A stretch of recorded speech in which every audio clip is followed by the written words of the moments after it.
Hello, hello, hello. Alright, cool. It's recording my voice too. This is gonna be weird. So I guess we're gonna have two videos for this class. My video and then your video. Cool. Alright, cool. So what I was doing before all this happened is I was cutting in the edge loops around here. And so let's just get back to that very quickly. Start capping up these end gons.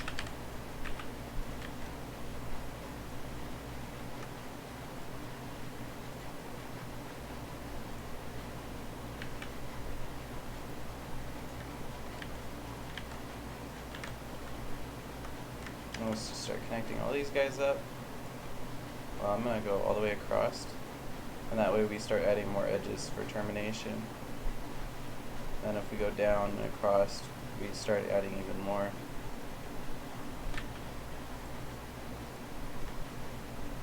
Also, you guys, please let me know if the main recording stops being laggy, or it's okay.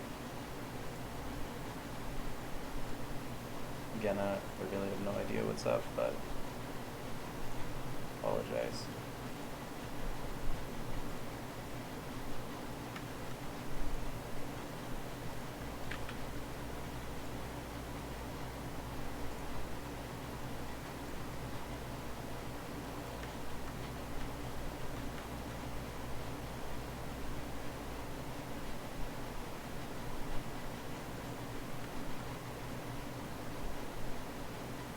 Just going to continue adding edge loops.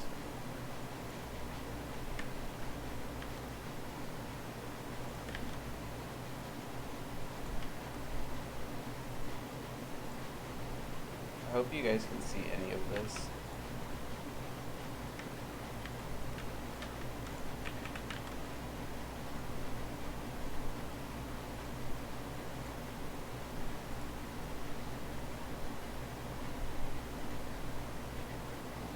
Well, that's good. I guess I can just talk more. Let's see. Do I have any stories?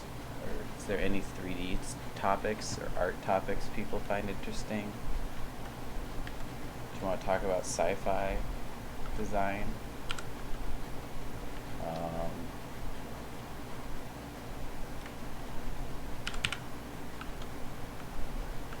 Reptilian says he could follow. This is too laggy, I guess.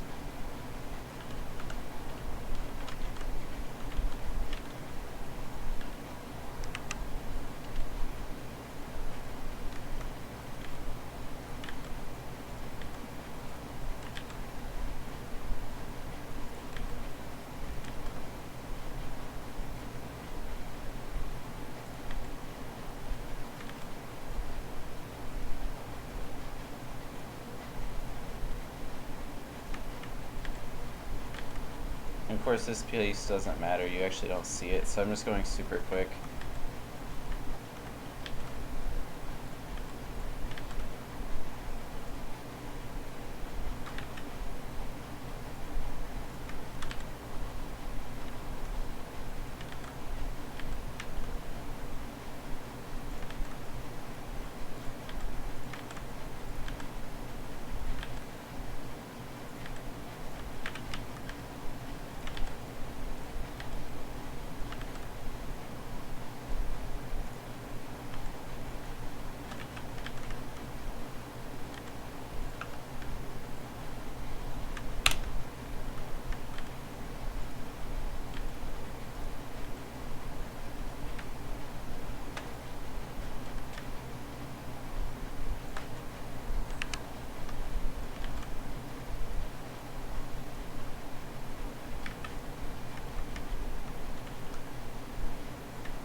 Just outline this piece.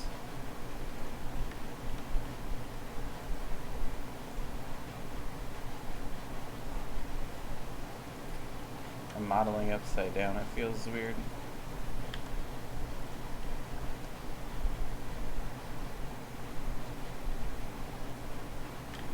Jason, are you even there still, or are you driving? It's crazy that you're even around. Wonder if he can even message. You should text while you drive. Just kidding, don't do that.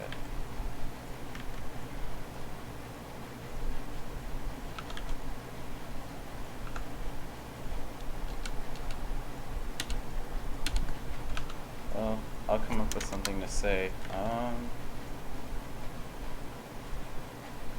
don't know.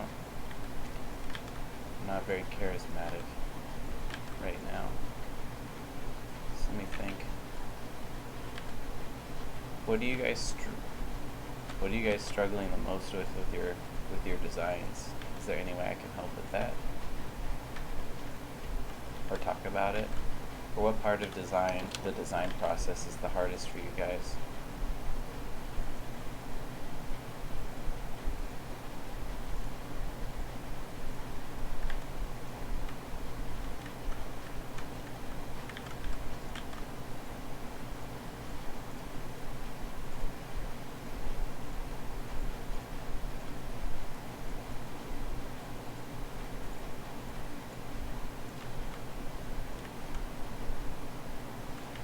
That is definitely 100% the hardest part, and it gets only a little bit easier the more you do it. So, I know how that feels. It gets easier though the more you do it, for sure. But then if you keep pushing yourself, then it keeps getting harder, right? Like, you're like, I could put something that I've done before, or I could come up with a new idea. And then of course if you try to come up with a new idea, it's way harder. That's why a lot of times I take a while on certain things, is just because I'm like, I could do something that I know and I'm comfortable with, or I could try something I've never done. That's where it gets really challenging for me, is like trying to balance that. Because if you try to do something too crazy, it might take too long, but if you try and find like a balance between new things that you've never done and that's things that you have done, I think that's where the good spot is. So you're going out of your comfort zone a little bit.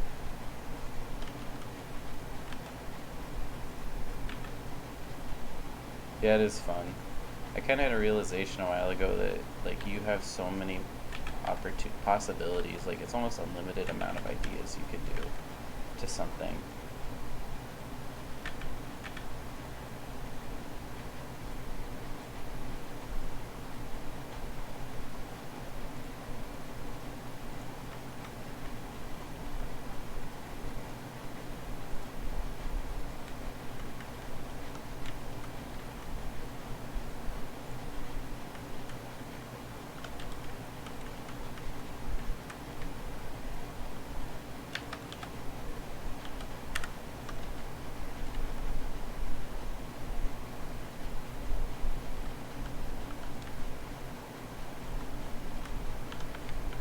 Yeah, I have. I mean, I've never designed something, but it also doesn't really interest me. I've done hand-painted stuff before, though, but I don't know, I'm not really interested in that stuff, to be honest.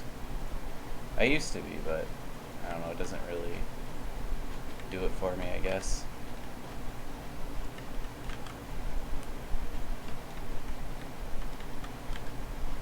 Actually, some of my hand-painted stuff is on Pinterest. I just did them off of there's this guy who, Max Davenport, and he had some concepts. Let me see if I can find them. They're super old.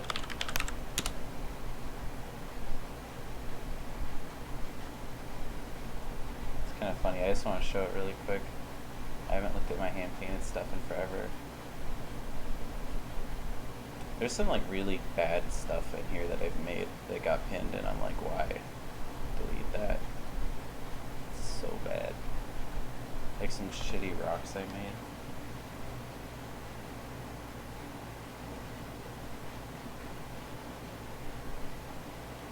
Yeah, it's like this blade.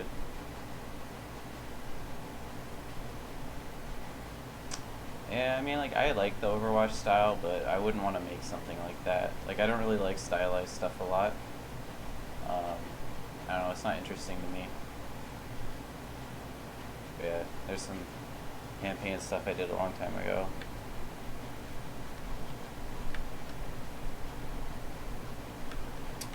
I mean, I like Overwatch's art style, but I don't know, I wouldn't want to make it, really.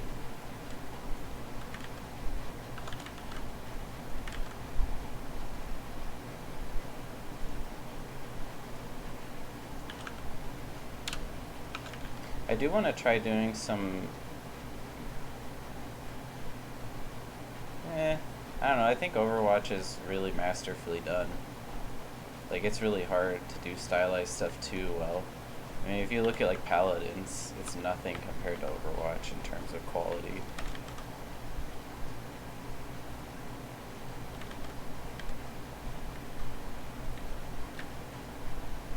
I think doing anything well is hard, no matter what it is. Or, like, exceptionally, I guess. I think Overwatch is kind of like that. Because, like, all their characters are very memorable and, like, just good. This is a good character design. Where a lot of these MMOs have these terrible characters, or these, what are they called? What's that type of game? MOBAs, yeah. Where a lot of MOBAs have, like, really generic characters, I feel like. And games in general, I mean. Like, if you play any of the Crisis ones, oh my god. Talk about the most boring characters alive. It's not just really Crisis, like, actually Crisis isn't bad, it's just boring. But, like, there's just so many shooter games where you don't remember anyone in it because they did the worst characters. You just don't care.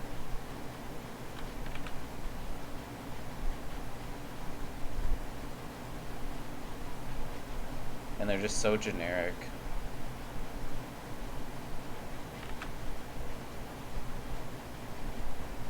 What was it I played? Mass Effect. Oh man. I could go on a huge rant about that game. Very, not happy about it. No, I don't think I want to rant about it. Someday these might get leaked, and a bunch of people might listen. You never know what'll happen. So, but I will say this. I think the quality of the sci-fi art is below subpar. I think a lot of it is really, really bad. Like the actual assets themselves. I think that all of the characters are generic and terrible. Yeah, like, I don't know, there's just so many things that happen in that game where it's just like, how did this even exist? It's just bad. I don't know, man.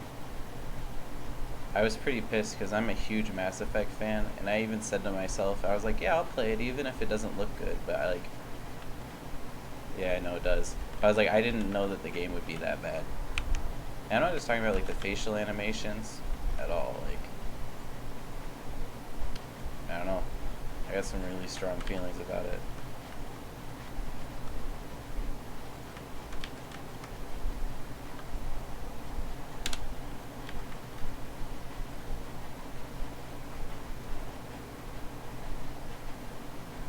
Well, for one, I heard that their art director was the animator, and so people just kind of ignored him.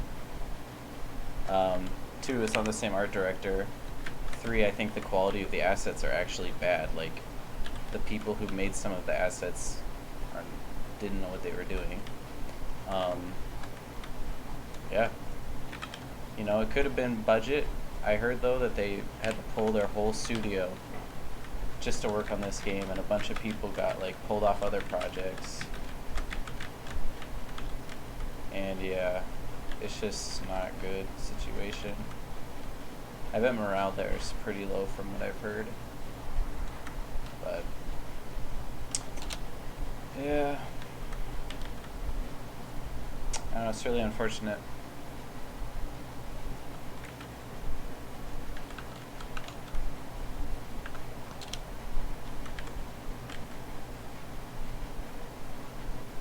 Trying not to rant too hard. It seems like a rush out the door project, but that thing has been going on for probably 4+ years, maybe 5 years of development, from what I understand. And it's just not good.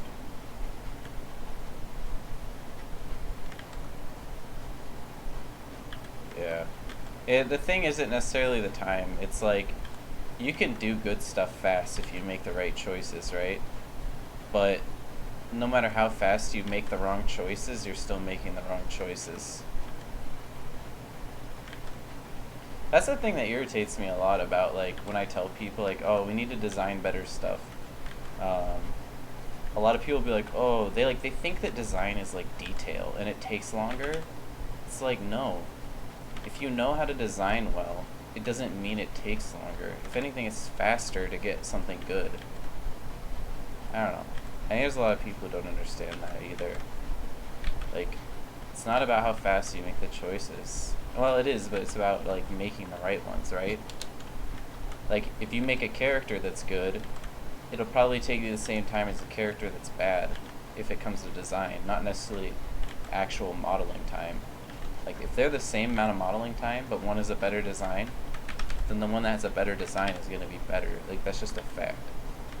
So, I don't know. That's my thoughts.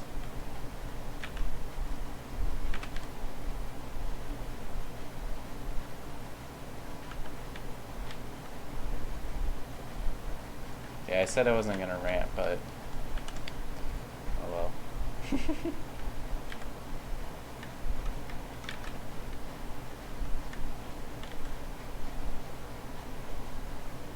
And it really makes me sad, though, because I'm like a huge Mass Effect fan. Like, it's one of my favorite IPs in the universe ever. If not my favorite.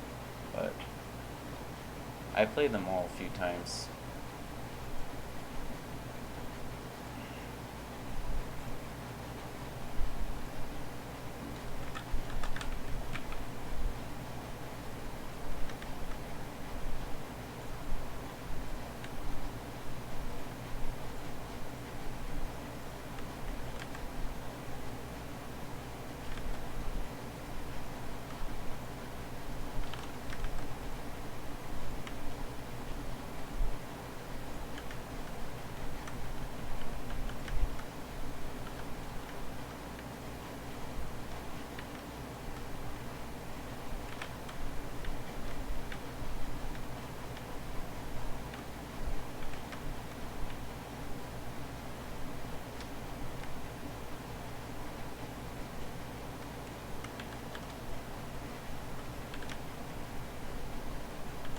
I like Mass Effect 3 way more.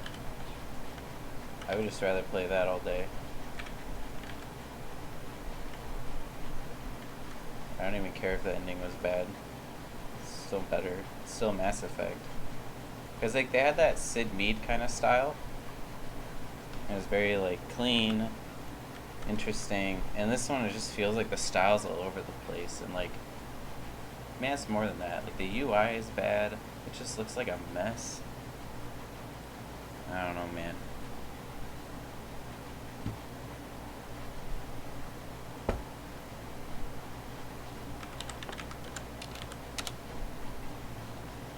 Yeah, this last one's the 4th game.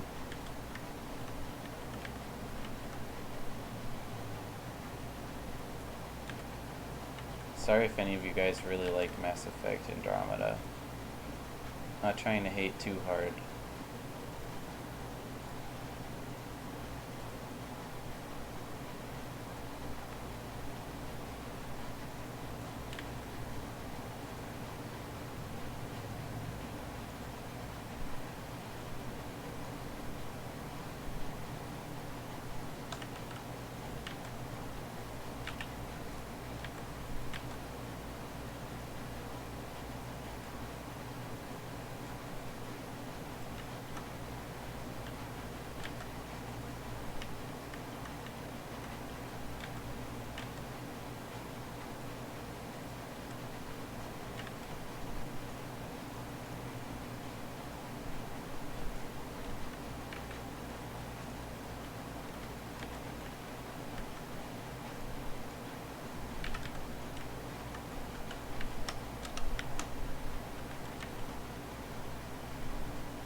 never played BioShock.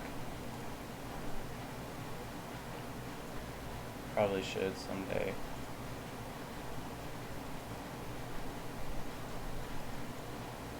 I want a new Elder Scrolls game, that's what I want. Super bad.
Alright guys, so we got edge loops on this piece.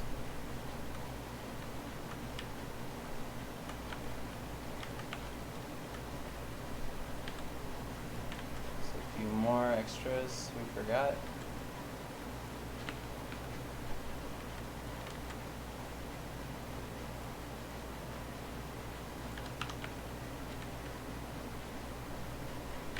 And there's some pieces we forgot.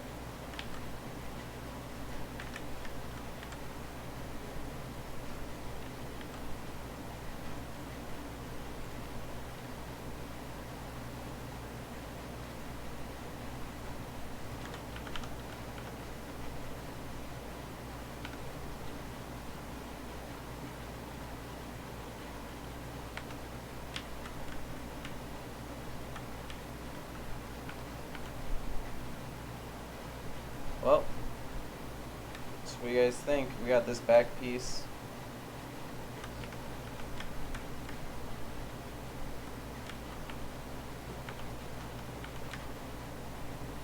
I think we're gonna move on to this piece next and just get this a little bit more detailed.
If we break up this edge up here, it'll kind of break the box at the end a little bit.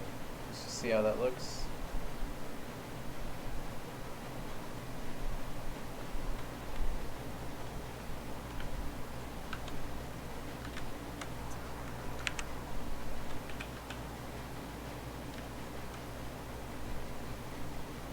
Make it planar.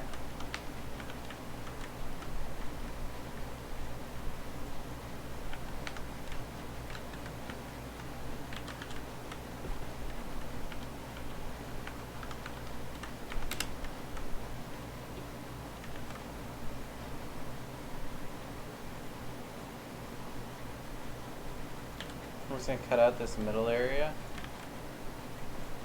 because I don't need it.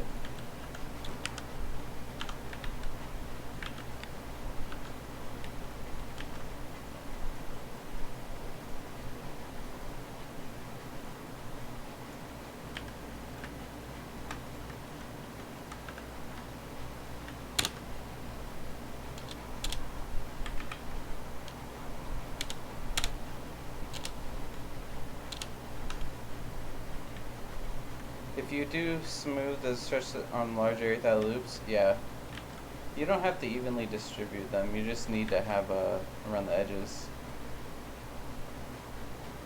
some regular support loops.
Make this a little bit bigger.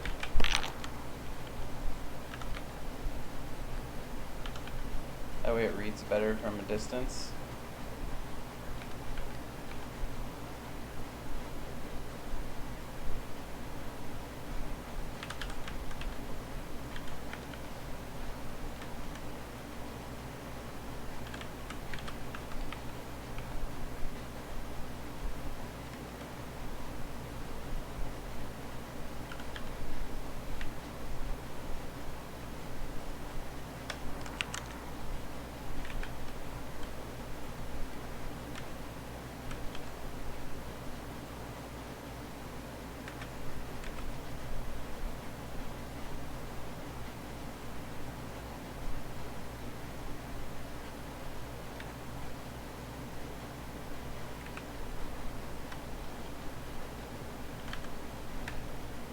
Just add a little thing here.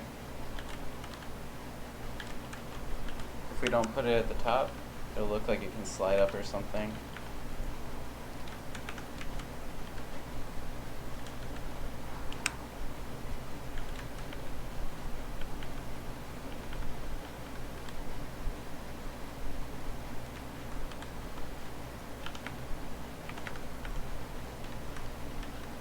But it's just nice to give it some texture.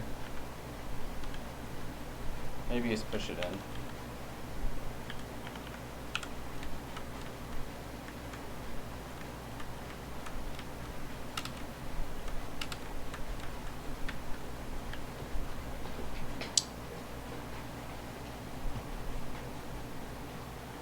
when you were talking about parallaxing, I looked up a bit on it. Yeah, so for me, parallaxing is like overlap, right? So like when I talk about how when you rotate, right, the screw is behind this piece up here. And so like the more layers you have when stuff rotates, and the more depth you have, the more parallax. So like here, for example, this piece overlaps a lot of stuff. And so we start getting a lot of parallax when parts are, you know, rotating. Because a lot of stuff overlaps.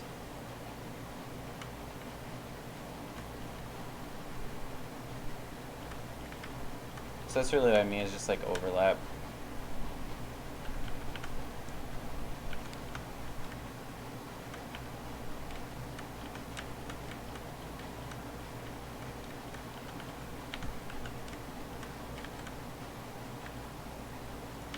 Gonna add some details up here.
And then just use edge constraints and snap to get this bevel to be perfect.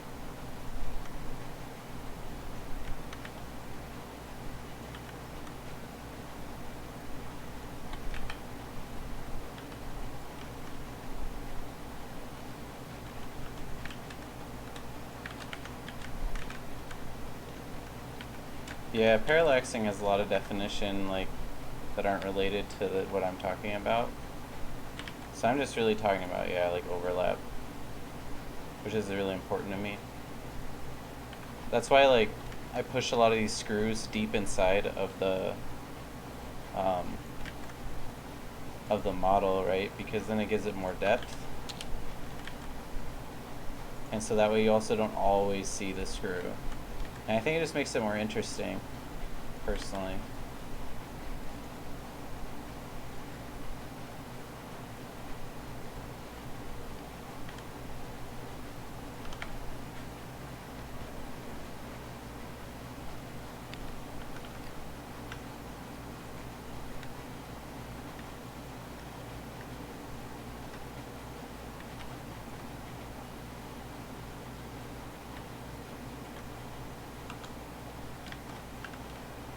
I'm going to loosen up this edge even more. I'm just going to edge constrain it here. Same thing here. Just going to loosen it up.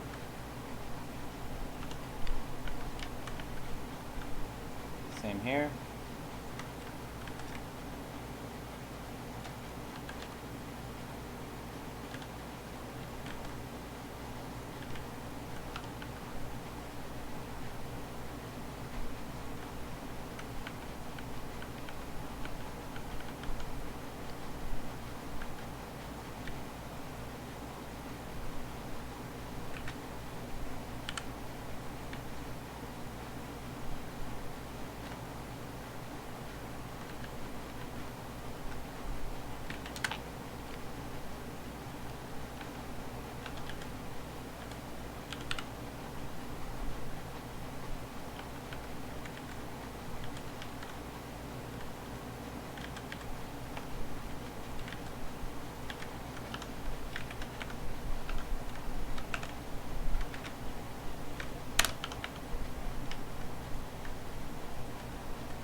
Just have to clean up this edge flow a bit because it's a little more complex here than I had thought.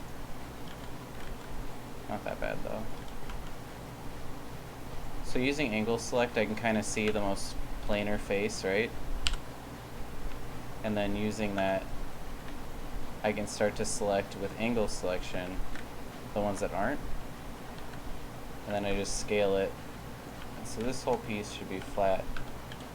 And then these areas past where I just straightened it won't be, just fine.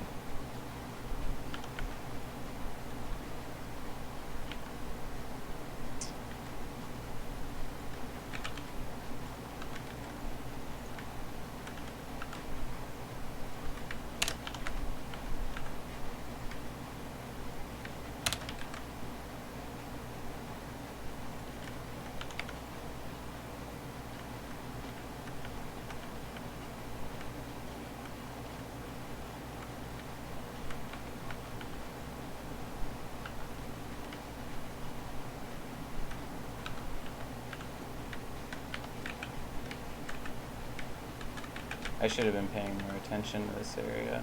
That's cool. Just clean it up.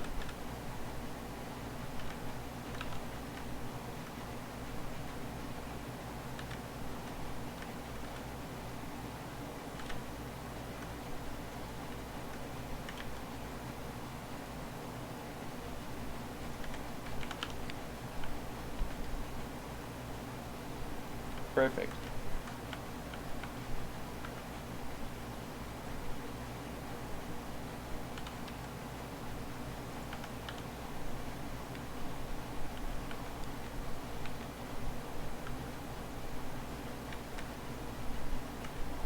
Just loosening up stuff a little bit more.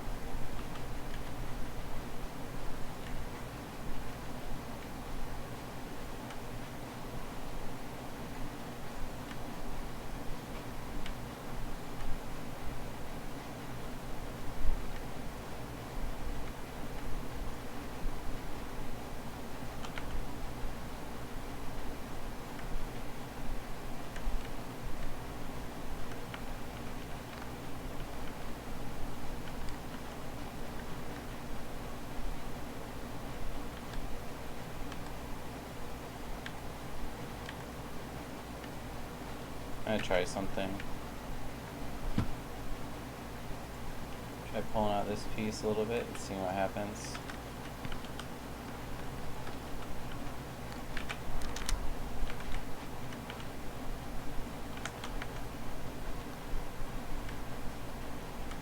Yeah, I like that.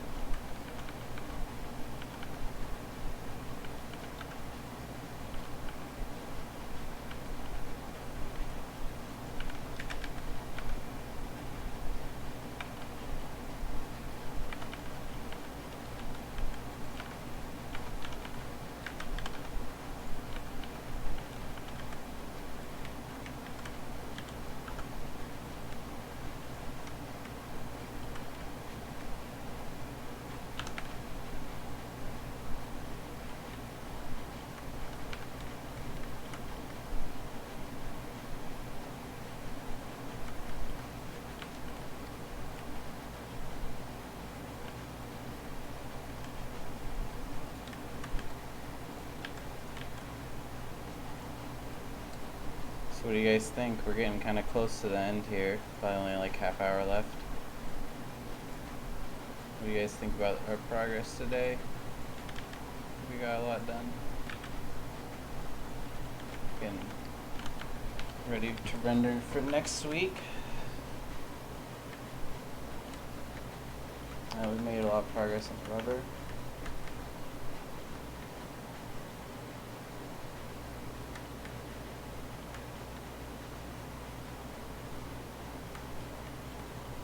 Nice. Man, you guys are loyal. Quite a few of you guys stayed through this whole class. Well, 2 or 3 of you. Came like every class.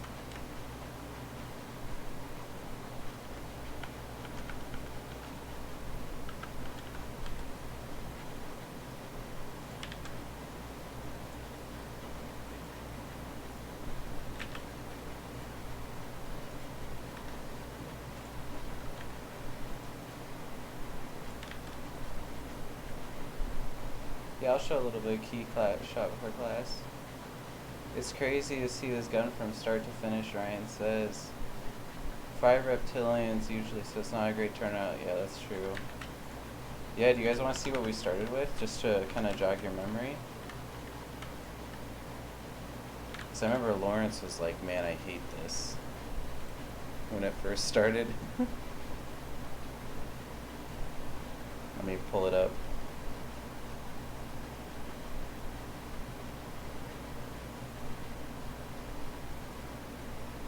Oh man, that was actually a while ago. This is what it started as.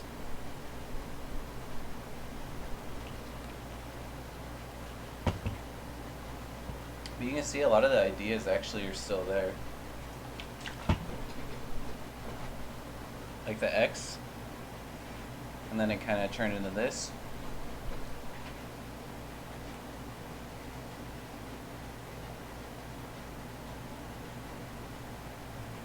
It's kind of crazy. Okay, side by side. Okay.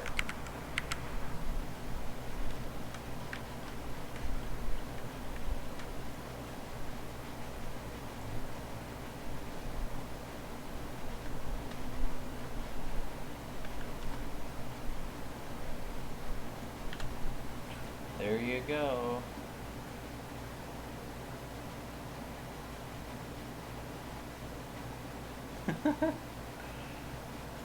Let's see what else. Let's see our other progress.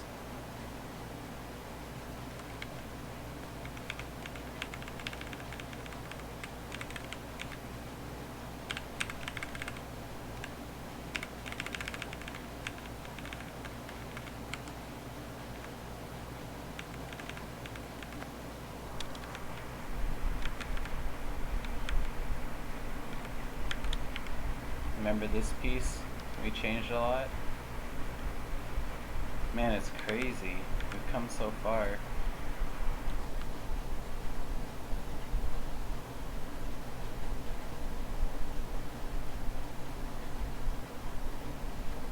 Yeah, yeah, kind of like Ryan's saying, like, it started very basic, and then, like, the definition of the forms just, like, really get a lot more drastic. And it's just because, like, I just keep breaking up each shape, right? Like, taking it and making it a little more detailed, and ripping, pushing and pulling parts, and connecting it to other areas.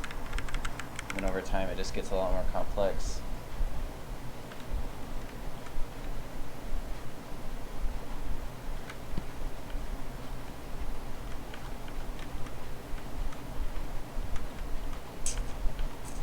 Let's fix this non-planar. So we're just going to use the sub-object pivot. Now let's just do an angle selection of 4 degrees, and so we can kind of see what's not on it. And then I don't want to do all of this part on this bevel, so I'm going to deselect some of this.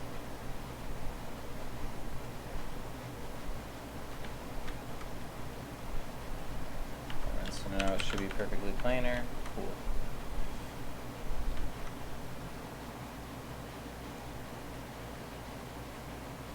And I'm going to take this, and I want to break up this edge a little bit. So I just did a scale. Just to make that edge outlined a little bit, which makes it feel more believable. Literally 95% of making stuff look subtly complex is just bevels, man. Like, that's really it. It's the key. Like, look at how much that adds, and it's just an extra layer.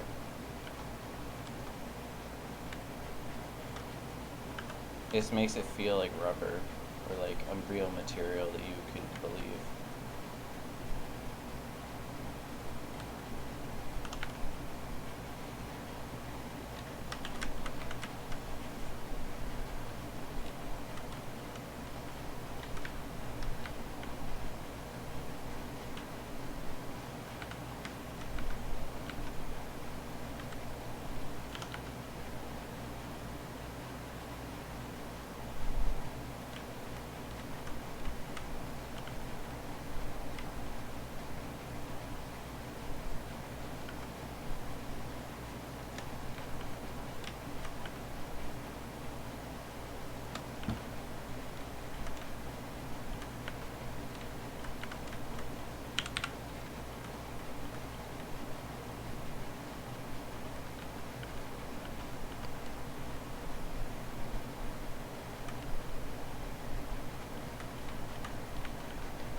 I'm gonna make this bevel a little bit bigger. So I feel like at this point we're just kind of doing like polish work. You know, really getting it to its final stage. But we pretty much did all of the design work on this gun, and yeah, I mean, we've come really far.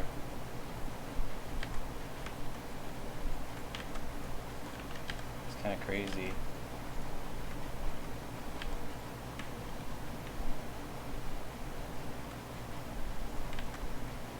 Is there anything else that anyone wants to talk about before we wrap up the modeling class? I mean, like, anything. I mean, I'm always down to help. But anything at all, like,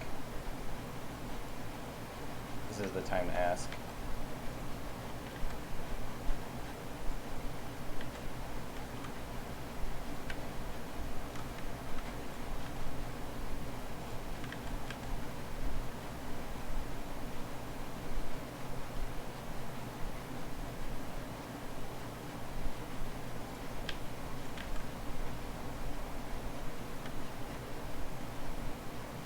I can't help you with that one. Reptilian says he's sleepy. Sorry if I put you to sleep.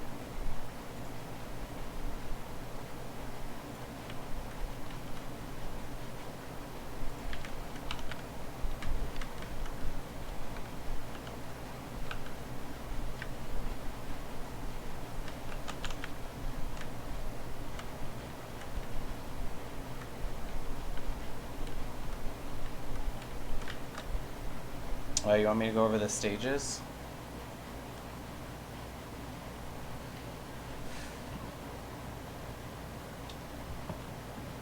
Yeah, I mean, it's all about, so, I'll just wrap up really quick, so, and then I'll answer your question, and then I'll talk a little bit more. I'll open up key shot, so, we have 15 minutes. So, basically, yeah, like, the most important thing about this whole process was that we modeled in stages, right? Like, we don't go and say, oh, well, we blocked out one piece, let's go high poly it. Alright, I'll go over all the things you guys wanted me to talk about. But it's really, yeah, it's just starting somewhere, right? And if you remember watching this, like, I would just cut a piece up, push and pull, and then the goal is to just start breaking stuff up and focusing on how they interact, right? Like, for example, right now we have this big metal boom, we have this one on the bottom, and then we have the main rubber body. Those are the most important parts of this gun, and then the firing area, right? And so we had to solve this. We knew that we wanted this piece to come out and be asymmetric, and so what we do, you know, we just start breaking it down. Let me see if I can find the next, so you can see, right, like, we started cutting this shape out, pulled it out so that it would match this area. We just start breaking it down into smaller and smaller forms. And keeping the geo super loose, right, like, the more loose that you keep it in mid-poly, the better. That's why if you look at the wires for this one, you can see it's all just these n-gons, and everything's planar, and so that's why the n-gons work. And we're only making, like, the biggest choices possible at this moment. And you can see, like, where these things connect is where a lot of my attention goes. How do they connect to each other? How does this piece connect to this piece under it? How do these three pieces connect? How does this rubber piece connect and interact with this area? You know, focus only on intersections and connection areas, and that's like the best way. You know, we started nailing these shapes more, getting stuff more integrated. And it's just a timely process, but it's really the key to it all, right? Because as you get smaller, you're like, okay, well, how does this smaller piece intersect? So it's like, first you're like, how does this big piece interact with the one next to it? And then you're like, all right, now that I have these more connected, let's go with levels smaller. How do the smaller forms interact, right? And so that's why you want to start from big to small, simple to complex. You know, it's the same thing with sculpting, right? Like, you never start at the highest subdivision, so it's the exact same principle. So connections, go from big to small, keep stuff planar, use n-gons, that's it. And keep it mid-poly, you know, save your bevels for later, as long as possible. And then Reptilian, you want me to talk about keeping stuff planar? Alright, so when it comes to keeping stuff planar, there's good ways to troubleshoot it. So one of them is use angle select. And if you just do a very small amount, like 0.1, you can see which parts are actually perfect. And where it's not, like over here, it starts to get non-planar, right? Like you start having shading changes. In this case, though, it's very minimal, I think, but it's still like something you should avoid.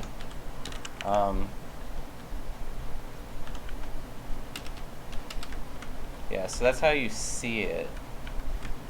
But let's talk about a few ways to troubleshoot it and fix it. So the more complex your model gets, the easier stuff becoming non-planar is, because you have a lot more to work with, and that's why I always say keep it low. You know, because the less you have on there that can go wrong, the easier. But so here's how I kind of test stuff out, right? Hard smoothing groups. Is there a seam? Yes. There's a few ways that we can fix this. One of them, snap it. Now that's cool, but what if it's like this? And it's at some crazy angle. And just to make it hard, let's reset the X-forms. It's like all the way over here. You're like, well, how do I make this planar? And so this is where sub-object pivot comes into play. So select this face and run sub-object pivot. And then click the face you want to make flat. And then just scale down until they match. And so in this way, you can make stuff planar on any angle.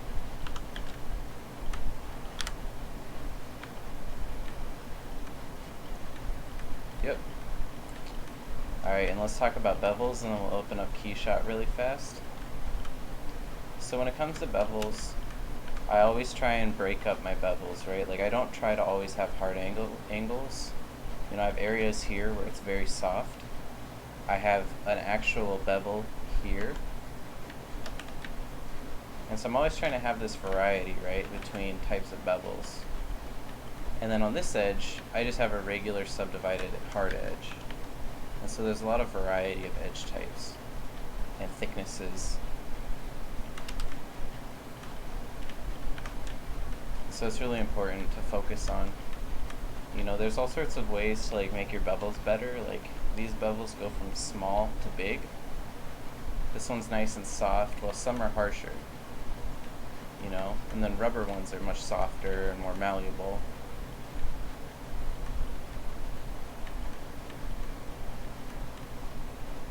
Yeah, I always just try and focus on having a lot of variety in my bevels, you know, like this one's super big and thin, or sorry, big and soft. Some of them are very hard. You know, it just depends what you need. But yeah, try and always like break up your bevels and your edges, and you can't really go wrong that way.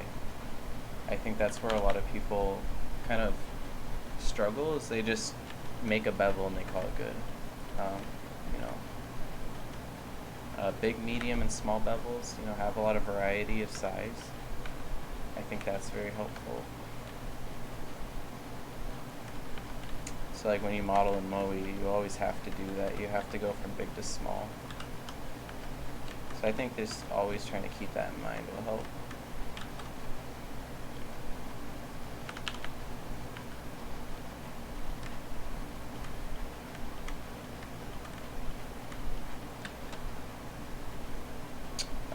Yeah. Alright, so let's go into KeyShot. Does that answer your guys' questions? Is that helpful?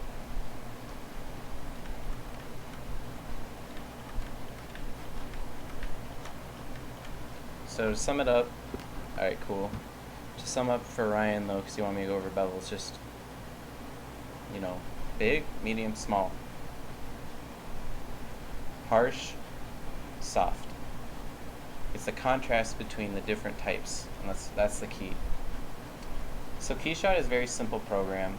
Let's just go over the very basics of it, and you guys can start messing around with it. Can you see my screen? Well, like, is it laggy or no? It looks slightly laggy. So KeyShot, let's just look at the panes. I'm not going to update it or move around because it's too laggy. But basically, the program is very point and click. Like, it's very simple.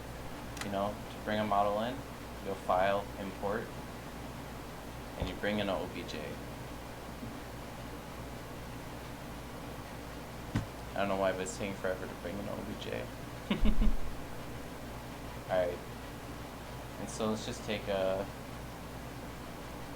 some random piece. I don't even know what it's going to be. So I don't even know what this is, but I just imported a model. And that's really all there is to it. Now, to assign materials, literally find a material and click and drag it on. That's how easy it is. So, click and drag your materials, import your models. If you look in the project window, you see where it says quick render leg. This is the model, and then underneath it is the different parts of the model. When I click it, it'll become outlined in the browser, or sorry, in the viewport. And so you can see that, right, with the orange. And so what I can do too is, let's say I want to change these. I can drag that material over it in the outliner, and now they're different materials. If we go to the Materials tab, this will have a list of all the materials that are being used in our scene at this moment. If you double click one, you can edit its properties. There's a few different properties for each material and their tabs. There's also material types, and each of them has different settings. If we go to the Environments tab, we can change the HDR. The HDR will light our scene, you know, based on an image. The most important thing to think about on here is the rotational bar. Rotating your HDRI will give you different results depending on which angle it's at. So I'm going to change the HDRI very quickly so that we can try using one that's more obvious. So if we go to the other panel in the Library tab and we hit Environment on the left hand side, I'm going to wait for it to update on your guys' screen. Alright, cool. We can see there's a bunch of different categories and types of HDRs. So I'm just going to click the 3-point sharp medium 2K and double click it. And I'm going to go back over to this tab and start rotating the light. And so you can see the light will update in real time.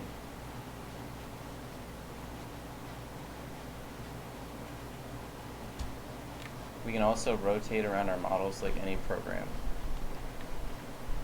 One thing that I do is I always change my background color to something that isn't the HDRI, because I always render on an alpha anyway. Those are really the most important things about this program. There's some more to it. Actually, one more thing. There's cameras. So if you go to the camera tab on the left, or right, sorry, you can add a new camera and lock it. And so basically it'll save that camera angle, and if I click it again, it goes back. And so this is how I set up all my renders, is by saving different camera angles.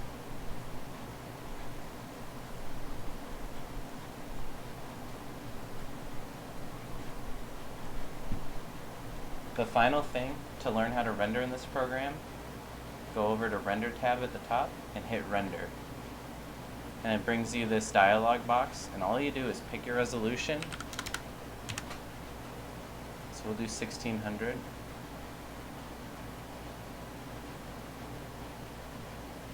And then all you have to do is hit Render. There are settings we can tweak, but it's done. Actually, no, it's at 19%. Now, obviously, depending on your settings, the render can take longer or less long. Yeah, that's pretty much all there is to it. It's just like any other renderer. But really, the HDRI is just the ability to quickly change your models, how they look, and like update them and look at is really powerful in KeyShot, and that's why I like it.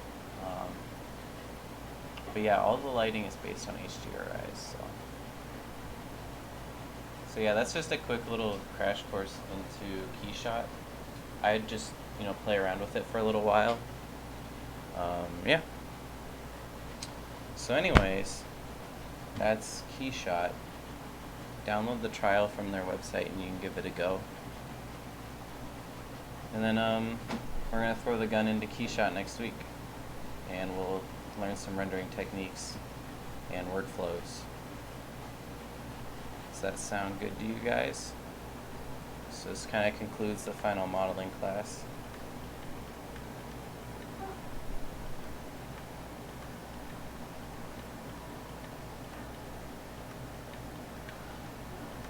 If you want, I mean, I'd prefer that if you guys feel like you need to take more time to do it, the faster you finish up, obviously, the better. But yeah, if you throw your models in KeyShot, you can still play around and learn different things. So, but if you can finish them, that'd be good. So how's that sound, you guys? Alright. And so I'll finish adding some edge loops on some parts, and then next week we'll hit up KeyShot. Does that sound good? Oh, wait just a sec. Ray has a question, Ryan. Do you need it to be the same pivot point? Basically, whatever your model is in Max or Maya, I don't know about Maya, but like for example, I actually section off my model, and we're gonna go over this in the next class. But I break my models into different groups, and then I make those different OBJs. You don't need the same pivot point. It's based on the origin. So if you import stuff how it is, it'll just import looking how it is in Max. If you have the right settings. So you can import multiple objects from the same scene, and they'll be in the same places they are in the scene, if that makes sense. And then Ray, you have a question? Is KeyShot free upgrade for life after buy or no? I think you get a free upgrade to KeyShot 7. I don't think it's for life though, which is unfortunate because it costs a lot of money. But it's a good software. If you're thinking about buying KeyShot, try it out during this class.